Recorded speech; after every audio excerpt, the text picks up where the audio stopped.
Olá pessoal, bem-vindo ao canal Matemática Legal. Eu sou o Júnior e iremos começar a nossa aula por conjuntos. Então, conjuntos. Conceitos iniciais, de conjuntos. Conjunto. A noção de conjunto em matemática é a mesma da linguagem corrente, ou seja, conjunto é sinônimo de agrupamento, coleção, classe e etc. Elemento. Os objetos que constituem determinado conjunto. São chamados de elementos do conjunto. Por exemplo, se nós temos um conjunto de maçãs, ou seja, temos 4 maçãs, nós podemos dizer que temos um conjunto de maçãs. Então, quais são os elementos desse conjunto? São cada uma das 4 maçãs, né? Cada maçã é um elemento do conjunto. Pertinência. Se um elemento é constituinte de um conjunto, significa que ele pertence ao conjunto, e este fato é indicado pelo símbolo pertence, que é este símbolo aqui, ó. Por exemplo, chamando de P o conjunto dos números pares, escrevemos que 2 pertence a P. E 3 ele não pertence a P, pois 3 é um número ímpar, né? Então ele não tem como pertencer ao conjunto dos números pares. Embora os elementos de um conjunto possam ser quaisquer objetos, inclusive outros conjuntos, é costume representar os conjuntos com as letras maiúsculas e os elementos com as letras minúsculas. Representação dos conjuntos. Por enumeração, podemos representar um conjunto enumerando seus elementos. Exemplos. O conjunto dos números pares positivos menores que 10 é 2, 4, 6 e 8. O conjunto dos números ímpares positivos é 1, 3, 5 e 7. Podemos representar os conjuntos também por propriedade, quando todos os elementos de um conjunto A e somente eles satisfazem uma certa propriedade. Podemos escrever então que o conjunto A, especificando essa propriedade, sendo que para isso usamos o símbolo tal que. Então esse símbolo aqui, ó, é o símbolo tal que. Exemplos. Exemplo 1. A é um conjunto cujo elemento x tem que seguir a seguinte propriedade. X tal que x é ímpar e x é maior que 3 e menor que 11. Então o conjunto A ele é formado por 5, 7 e 9, que são os números que compreendem essa propriedade aqui. Aqui a questão do menor e maior, às vezes tem algumas pessoas que têm dificuldades, né, principalmente crianças. Então, por exemplo, aqui, ó, o menor vai ser sempre o que tiver essa parte aqui, ó, da setinha, ó, tá vendo? Do símbolo de maior ou menor, né? Onde tiver a pontinha, que é o tamanho menor do símbolo, vai ficar para o que é o menor. E esse lado aqui mais aberto, ó, que é maior o espaçamento, ele vai ficar para o maior. Ou seja, então se existe um caractere que está ao lado dessa parte maior, então ele está dizendo que esse caractere vai ser maior do que o outro que estiver nessa parte menor aqui, que é o caso de x. Ó, x ele tem que ser maior que 3. Agora aqui, ó, o x ele está na parte menor do símbolo, enquanto o 11 está na parte maior. Então ele está dizendo que x ele é menor do que 11. Então, se o símbolo tivesse invertido, tivesse com a parte maior para a esquerda e a parte menor para a direita, apontando para o 11, como se fosse uma setinha apontando para o 11, então nós diríamos que x ele é maior que 11. Então, só para dar esse esclarecimento, que às vezes pode ter alguma criança, alguma pessoa que tenha dificuldade, né? Eu, quando era criança, eu tinha dificuldade nessa interpretação do menor e maior, né? Então, para poder clarear um pouco essa questão do símbolo de maior e menor. Exemplo 2. Conjunto B, da forma que x tem que seguir a seguinte propriedade, né, o elemento x. X está o quê? X é par e x é maior que 0 e menor que 8. Então o conjunto B ele é formado pelos seguintes elementos: 2, 4 e 6. Então representação dos conjuntos. A representação pode ser por diagrama. Para a visualização geométrica dos conjuntos usam-se os chamados diagramas de Venn. O diagrama de Venn do conjunto A, que possui os elementos 1, 2 e 3, ele está representado abaixo. Então aqui nós temos o diagrama de Venn, que é do conjunto A, né, e possui como elementos o número 1, o número 2 e o número 3. Conjunto vazio. Chama-se vazio e indica-se por chave, espaço, chave, ou por um zero cortado. Então aqui nós temos aqui a chave, nada dentro da chave, e fecha a chave novamente, né? Então fica um espaço vazio, entre as chaves que representam os elementos de um conjunto ali, né? Quando você vê um conjunto, normalmente vem chave, o elemento 2, 3, 4, fecha chave, né? No vazio, como não tem nada, só abre chave e fecha chave. Ou por um zero cortado, são as representações gráficas do conjunto vazio. Né? O conjunto que não possui elemento algum. Então, vazio, o conjunto vazio, né, é um conjunto que não possui elemento algum e é representado por um zero cortado ou por chave, espaço vazio, chave, fecha chave. Exemplos. O conjunto dos meses do ano que começa pela letra C na língua portuguesa é um conjunto vazio, pois nós não temos mês do ano que comece com a letra C na nossa língua portuguesa. Logo, é um conjunto que não vai ter elemento. O conjunto C, que tem a seguinte propriedade: os elementos são elementos y, tal que y é natural, e o y ele tem que ser maior que 2 e menor que 3. Então, é um conjunto que não possui nenhum elemento, vai ser um conjunto vazio. Então, o conjunto C vai ser igual a abre chave e fecha chave, ou o zero cortado. Igualdade de conjuntos. Dois conjuntos A e B são iguais quando têm os mesmos elementos.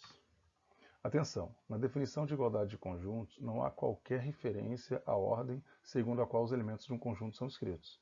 Assim, ABC, ACB ou um terceiro conjunto com os elementos BCA, por exemplo, são o mesmo conjunto.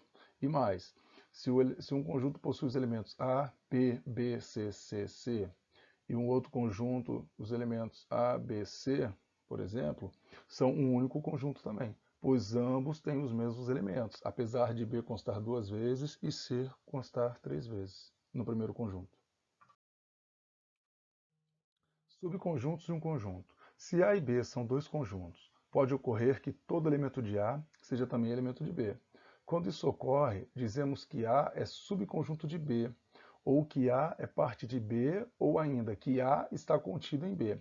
Indicamos esse fato por A está contido em B. Então, esse aqui é o símbolo de está contido. Ou por B contém A. Então, o símbolo para contém é esse aqui. E o símbolo para estar contido é esse aqui. Então, você veja que muda a posição, né? Aqui o A está contido em B. E aqui, ó, é como se pegasse isso daqui e virasse, né, ao contrário, botasse no espelho, né, mudasse de lado, né? Você pode ver, ó, o B, ó, está contido, contém A, né? Seria invertendo, né, aqui, ó. Então, ó, B contém A, ou A está contido em B, né? A está contido em B, né? Como se fosse um reflexo, né, virando, né? Nesse sentido que eu quero expressar ali, né, para tentar facilitar a absorção desse conhecimento. Então, aqui, ó, A está contido em B, ou B contém o A, ou seja, dentro do B está o A. E para que essa regra seja válida, né, todo elemento de A é também elemento de B, né? Para A estar contido em B ou B contém A. Se existir pelo menos um elemento de A que não pertença a B, então A não é subconjunto de B. Fato que se indica por A não está contido em B. Então é o símbolo do está contido com um corte, né? A não está contido em B. Exemplos. Então, primeiro, o conjunto A, que possui os elementos 2, 4, 6, 8 dos números pares positivos, é subconjunto do conjunto B, que possui os elementos 0, 1, 2, 3, 4, 5, assim infinitamente, que é formado por todos os números naturais. Então, A está contida em B. O conjunto dos mineiros é um subconjunto do conjunto de todos os brasileiros, né? Pois o estado de Minas está dentro do Brasil, né? Então, por isso que os mineiros fazem parte, é um subconjunto do conjunto de todos os brasileiros. Terceiro exemplo. Para os conjuntos A com os elementos 0, 2, 6, B com os elementos 0, 2, 4, 6, 8, 10 e C com os elementos 0, 2, 4 e 8, então aqui nós vamos fazer o B, que é o maior de todos, né, possui mais elementos. Então aqui estão os elementos 0, 2, 4, 6, 8 e 10. Agora vamos fazer o conjunto A. Então o A ele pega os elementos 0, 2 e 6. O C, ele pega os elementos 0, 2, 4 e 8. Então, com isso, nós temos que A está contido em B, assim como C também está contido em B, né? Pois tanto o conjunto A está dentro do conjunto B, quanto o conjunto C está dentro do conjunto B. A, ele não está contido em C, porque ele só possui dois elementos incomuns, né? Que são simultaneamente pertencentes a A e C. Ele não atinge a regra ou a propriedade de que todo elemento de A tem que pertencer, tem que ser também elemento de C, né? Para que A esteja contido em C. Então aqui, ó, todo elemento de A, ó, também pertence a B. Todo elemento de C também pertence a B. Por isso que A está contido em B, ou C também está contido em B. Então, aqui no A não está contido em C, nós temos que o 6 que pertence a A, e 6 ele não pertence a C, motivo pelo qual ele não atinge a regra para estar contido. Assim como o C também não está contido em A, pois o 4 pertence a C e o 4 não pertence a A. Observação: o conjunto vazio está contido em todo o conjunto. Simbolicamente, vazio está contido em A, para todo o conjunto A. Então, todo conjunto vazio está contido em todo conjunto. Então, exercícios. Aqui nós temos uns exercícios e pedimos que vocês deem pausa no vídeo, porque na próxima sequência nós estaremos passando a solução, né? Então, pause, tente resolvê-los e assim que terminar, dê o play novamente para que vocês possam conferir as respostas. Solução. Então, aqui nós temos o primeiro exercício. Reescreva cada sentença abaixo usando as notações da teoria dos conjuntos. X não é elemento do conjunto A. Se X não é elemento do conjunto A, escrevemos que X não pertence a A. O conjunto A não é subconjunto do conjunto B. Então, a letra B, né, do exercício.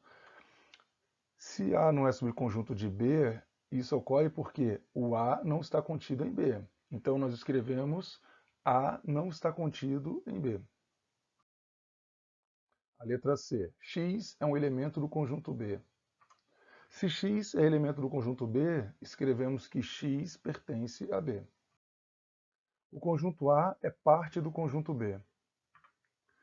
O conjunto A é parte do conjunto B quando A está contido em B. Escrevemos então A está contido em B. Aqui nós temos o exercício 2, da mesma forma, né? Tentem resolver o exercício, pause o vídeo, que no próximo slide nós iremos dar sequência na correção desse exercício. Então vamos à solução do exercício 2. Dados os conjuntos A, cujos elementos são 0, 1, 2, 3. Conjunto B, cujos elementos são 2, 3, 4. Conjunto C, cujos elementos são 0, 1, 2, 3, 4 e 5. Faça um diagrama de Venn e assinale verdadeiro ou falso para cada item abaixo, né? Então aqui nós temos os itens A está contido em B. O item B está contido em A. O item C, A está contido em C. O item D, o conjunto cujos elementos 0, 3 está contido em A. E a letra E, o conjunto C contém o conjunto B. Então vamos elaborar aqui o diagrama de Venn. Então fazemos aqui o conjunto C, que é o maior de todos, né? Os elementos são 0, 1, 2, 3, 4 e 5. Fazemos o conjunto A. Então ali o conjunto A possui os elementos 0, 1, 2, 3. Fazemos o conjunto B, cujos elementos são 2, 3, 4. Então aqui nós temos o nosso diagrama de Venn montado. Agora vamos às questões. A está contido em B? Falso. A não está contido em B, pois o A ele possui o elemento 0, que pertence a A, mas esse elemento 0 não pertence a B. Assim como o elemento 1 pertence a A e o elemento 1 não pertence a B. E para que seja verdadeiro que A esteja contido em B, todo elemento de A também tem que ser elemento de B. Ou seja, tem que pertencer a A e pertencer a B. A letra B. Conjunto B está contido em A? Falso. B não está contido em A, pois o elemento 4 pertence a B e o elemento 4 não pertence a A. C. Conjunto A está contido em C? Então, é verdadeiro que A está contido em C, pois todo elemento do conjunto A também é um elemento do conjunto C. Como nós podemos ver aqui no diagrama de Venn, nós temos aqui o conjunto C, e aqui nós temos o conjunto A, né? E todos os elementos do conjunto A também são elementos do conjunto C, motivo pelo qual A está contido em C, assim como C contém A. Letra D. O conjunto com os elementos 0, 3 está contido em A? Verdadeiro, pois 0 pertence a A e o 3 também pertence a A. Então, todo elemento do conjunto 0 e 3 é também elemento do conjunto A. Então, o conjunto com os elementos 0 e 3 está contido em A, é verdadeiro. Letra E. O conjunto C contém o conjunto B? Verdadeiro. O conjunto C contém o conjunto B, pois todo elemento de B é também elemento de C, né? Como nós havíamos falado, né? Então aqui temos o conjunto C e o conjunto B que está totalmente dentro do conjunto C, ou seja, todo elemento de B é também elemento de C.